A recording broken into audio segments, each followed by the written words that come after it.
Welcome to Out There with Dan, where we talk about growing an outdoors lifestyle as a lifelong mission. This is part 3 in my pilot series on YouTube on folding fire pits. In this one, my tips and advice to maximize your campfire experience.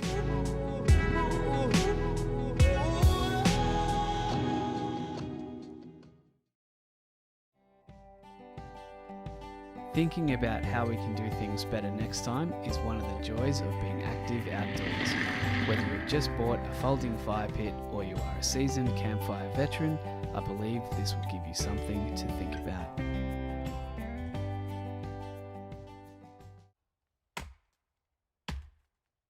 We spoke about how efficient these fire pits are at burning wood, and because of their size, you're really limited by how big the logs can be. If you flip this around, it's actually an advantage because you can plan your wood usage really well. If you're cutting your own firewood and you're finding stuff on the ground, this is about the ideal size, probably about the size of your forearm. I think that fits perfectly on there, burns really well and allows you to build a really good fire. So that's sort of the ideal. We tend to buy hardwood just from a hardware store in 15 or 20 kilo bags.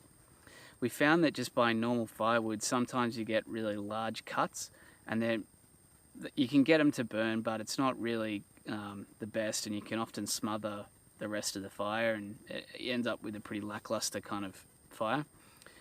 So what we found was you can buy pizza oven cut wood, which I think's thinner, but being thinner, they also tend to be smaller pieces as well.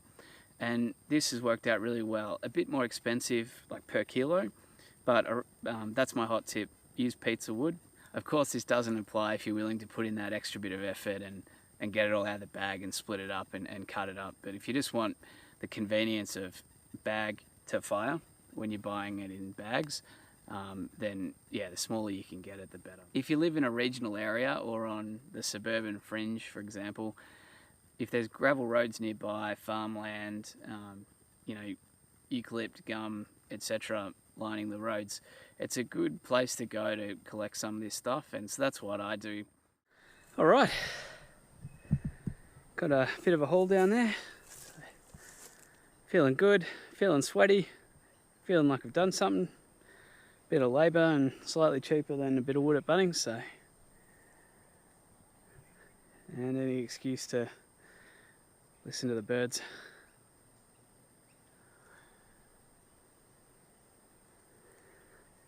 Alright, because the size of wood doesn't have to be that big, you can move away from strapping stuff to your roof rack and wood to your roof rack, or having things bang around in the back of the ute. Get a bag like this, either canvas or you can get a heavy duty plastic bag. Canvas is probably better. This one's got a Velcro top, which is really handy, and what it allows you to do is you can put that in the back of your car. You can easily strap it to the roof, you can refill it, you can do a whole lot of stuff. A common situation would be you're going away for a weekend and you're not allowed to collect firewood where you're going, and so you might want to have sort of one fire on a weekend, Saturday arvo night, to cook on and to sit around. Well, this is perfect because you can basically take all the wood you need in one bag. The way that I pack it, right, is I grab stuff from around the garden, just tinder and leaves and stuff, and fill a bit in the bottom of this bag. Then I put in the slightly bigger stuff like the twigs and the small branches. Then I move on to that stuff that I've cut on the side of the road and the medium-sized stuff, the forearm size stuff, and then any of that hot, slow-burning hardwood that I've bought goes on the top. And the reason I do this is because when I get to where I'm going, I can unload the big stuff, then I can unload the slightly smaller stuff and work my way down. And then once you get to the tinder in the bottom, I just upend the bag, straight on there, and then that's all done, ready to go. Then you've got the bag. You can collect more firewood with the bag. You can sit on the bag. You can use it to waterproof other things at camp if you want. There's plenty of other uses for a canvas bag, so it's having an empty one, not a big deal, really handy to have around. There's really only a few key things that you need to bring along with your fire pit. You need a way to start the fire, a safe way. You need a safe way to extinguish the fire.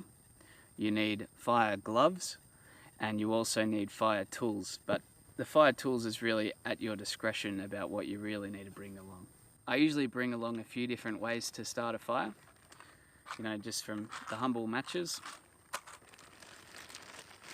a couple of lighters, depending on how I'm feeling about it. And I've also got this the ferro stick, which I enjoy using. It's a bit of fun, and I look forward to doing more with my daughter in the future years. But unless you're going Bear Grillz style, I usually just use the matches. I have a cautionary tale about fire starter. I used some liquid fire starter that my dad had lying around, and basically what happened was it superheated and then dripped through onto the base plate. And that's why I've got these unique spots where the paints come off the base plate. And lastly, we've got this. We have a jet boil, which we have in our picnic kit. So we've got some of these already. So we've decided to get this flame torch. And while I would never condone playing with fire on the channel, this is certainly a fun way to start the fire. And it just adds some versatility. And if you really can't be bothered, good old-fashioned flamethrower is one way to get it happening, so we have that with us too. Do not leave these near the fire, and do not keep them near children. These types of vessels do not have a vent system, so once they hit a certain temperature, pressure will cause them to explode. Gloves. These really are an essential item. There's basically two types you could go for. You could go for a leather glove like this. I think you call it a rigger's type glove. But really, what's better is a glove that looks like this. These are from a camping store, but the ones you can get are just welding gloves at a hardware store, and they're probably going to be cheaper and probably do a better job than the camping ones. So, you know, you can pick up hot coals and hot logs using these for a few seconds, and it's no problem. So, in terms of having a versatile tool, as well as a way to protect your hands, these are the way to go. And I don't think I could have a fire without one. These are really important. For extinguishing your fire, you've got a couple of options. You can just have a jerry can near the fire. This isn't the best because you can't really smother the fire quickly. You really want to smother it with oxygen by throwing down a lot of water at the same time. So that's why I think the good old-fashioned bucket is really the way to go.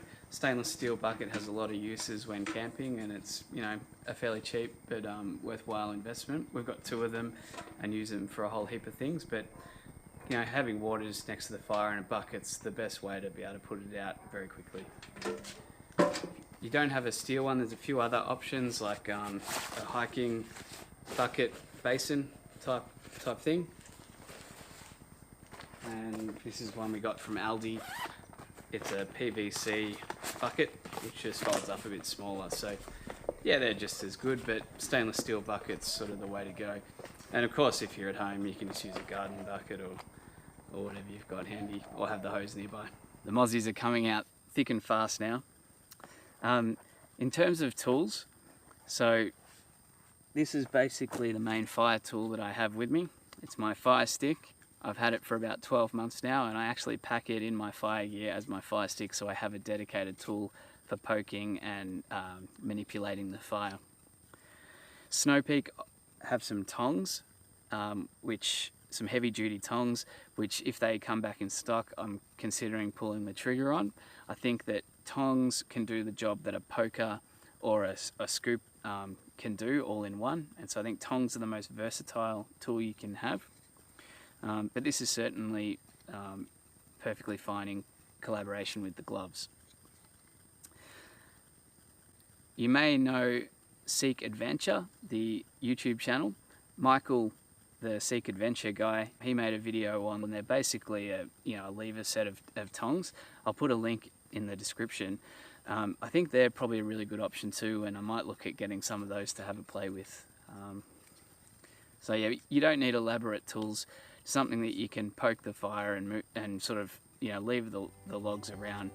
That's all you really need. Don't make it any more complicated than it needs to be. Well, I set out to do 3 videos as a trial on YouTube. Did I enjoy it? Was it successful? I think so, absolutely. I enjoyed every part of this process. I've brainstormed 29 video ideas, and I've outlined 10 or highlighted 10 that I'm going to do next. So if you've enjoyed this kind of content and my style, I invite you to stick around and enjoy some more. I suppose if you're going camping often, you're going to have a full setup of a camp kitchen. So the question becomes, well, what gear do you keep with your fire pit and what gear do you keep with your camp kitchen? And do you separate your normal fire pit safety gear, like the basic stuff, from the cooking stuff, or do you carry it all together? Those are some questions you need to think about. There's a few ways you can think about it. One is you separate your cooking stuff from your fire gear so that they're completely separate. The other way is they're always together, so if you're always cooking when you have a fire, you might as well keep it together. The third way is you kind of have a mixture of both. You have the bare essentials plus some things to get you started with your fire pit kit, and then keep most of your bigger items and your stuff in your camp kitchen. And I think that's sort of what I try to do. So check this out. I've probably got a whole video to make very soon on camp cooking and cooking on one of these. So this is just a basic rundown of some things that I think will get you started. Tongs, spatula, charcoal starter, salt and pepper mix. Put this stuff down. Olive oil, barbecue wipes, some smoking wood chips in case I didn't want a bit of extra flavour. I think these ones are hickory and mesquite. And a grill brush. So I've discussed how you really need a plan to clean the Snow Peak grill, and so I keep this. Once I take food off, I'll let it burn for a while, then I'll give it a good scratch, and that'll pretty much get me through until I can soak it in a kitchen sink or in a camp kitchen sink. You can sort of see how they're fairly basic items, but it's enough to get you started. So if you came over to the fire pit with a packet of steaks, or or you were doing the cleanup, or you had to take the food off and you weren't near your camp kitchen, there's enough there to just help out, and I think that's a good idea. So keep some stuff with you at all times when you take your fire pit, just in case. It's a good idea to keep all your fire pit gear in one spot at home. That way, if you're going to take it somewhere, you can just pick it up and grab it, and you know that everything's already there. So it keeps things tidy. It makes it easy to plan going away, and when you get home, you can put it back in the same spot, and it's no fuss. When you're tinkering in your garage too, between using it, it's easy then to grab it, open it up, check your consumables, check everything's there, add things you need. If it's all in one place, it's ready to go and it's easy. Don't feel like you have to lug around the 10 or 15 kilo bag everywhere with you if you don't need to. If you know you're not using the grill, you know there's going to be no grass around that, and if you're just in dirt, setting up in dirt, and all you need is the fire pit, then just take the fire pit. The fire pit could fit in, into the way you pack your car differently. It might sit on the bottom of your drawers. It might slide in somewhere that the full bag couldn't. The spare wheel bag is a really handy place for storing dirty stuff like fire pits, rubbish, that sort of thing. It's light, but it's not that light, as I've said in the other videos. So, be intentional with what you need and what you bring along. I made up these plywood squares about the size of the fire pit folded up, and I use them as dividers within the bag. So I've got 2 of them, and I just slot them in there and separate the different parts of the fire pit. It makes the bag a bit more snug with everything in it, and in fact there's not much wiggle room once everything's in there, and it stops that metal clanging that I don't want. I don't want the sound, and I don't want the metal on metal parts rubbing together and wearing. You can use these at camp as a makeshift table. You can fan the fire, you can sit on them, you could do all sorts of stuff. So yeah, they're light, handy thing to have, and more than anything, they protect your investment. Most of the time, you'll find yourself putting out the fire when you're finished with it, or just before you go to bed, and that's usually the best way to do it. If the coals aren't too big, you can probably let them burn out and extinguish overnight, but you really want to be careful doing this. Make sure the vegetation's not heavy around it, make sure you're nearby, and make sure the weather's not crazy. You know, if you're gonna leave it, make sure it's at least attended within distance of you, yeah, be careful.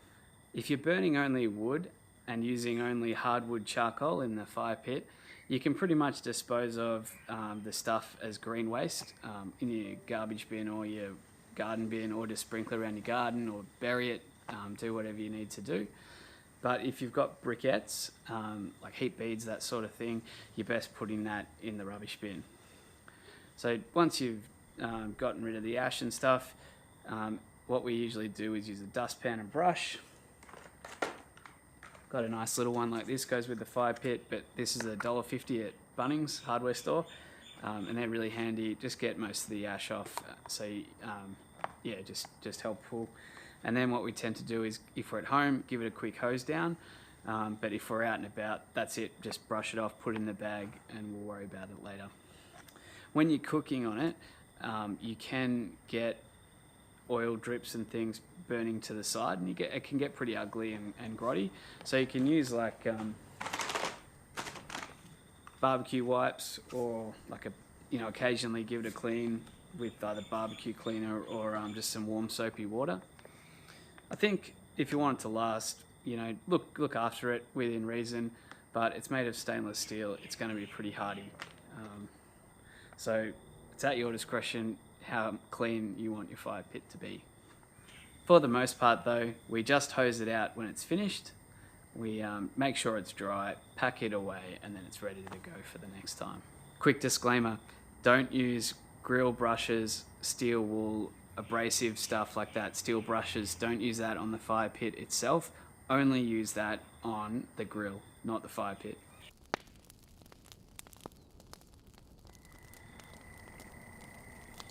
Following the rules and regulations for where you are is a very responsible thing to do. So check out the rules and regulations for where you are. Usually there'll be state-bound laws, as well as rules for particular places you're staying, national parks, private property, whatever it is. You don't want to be the one caught out if something goes wrong and you're not doing the right thing. In fact, you just don't want to cause something to go wrong. Fires are extremely dangerous. Uncontrolled fires can do a lot of damage. They can end lives. It's a privilege for us to be able to do this. Let's follow the rules so that people can continue to do it. Every vehicle going out adventuring and camping should have a first aid kit with them. Make sure that if you're using a fire, you've got sufficient burn first aid capability.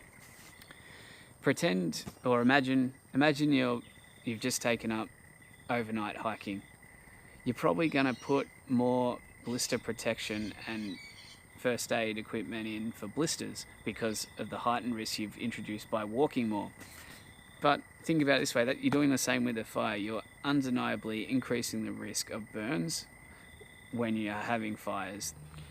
Anyone who's done a lot of overland travel or remote travel will say that you really need a fire extinguisher in your vehicle. If you've put off doing this for a while, buying one, and you've just got a fire pit, it's a really great time to make sure you've got one. I carry a few bits of plywood offcuts. Oh, I'm sorry, these ones are pine. Bits of pine or plywood offcuts. They are just to level the fire pit, to make it more sturdy and level. You can use the grill bridge, even when you're not cooking, as a way to allow more wood to be stacked up. You can use the fire pit to burn extra green waste you've got at home, or in your garden, or on your property. Say you've finished building up the garden bin, it's full for the week, and you've still got some stuff left over. Why not, if it's burnable and it's safe, just why not dry it out and put it with your fire gear stuff and burn it on the fire? I think people that a lot of people don't think about burning off as a domestic thing to do, but you know, it's legal. You can burn wood in these fire pits, and you know, it's an option.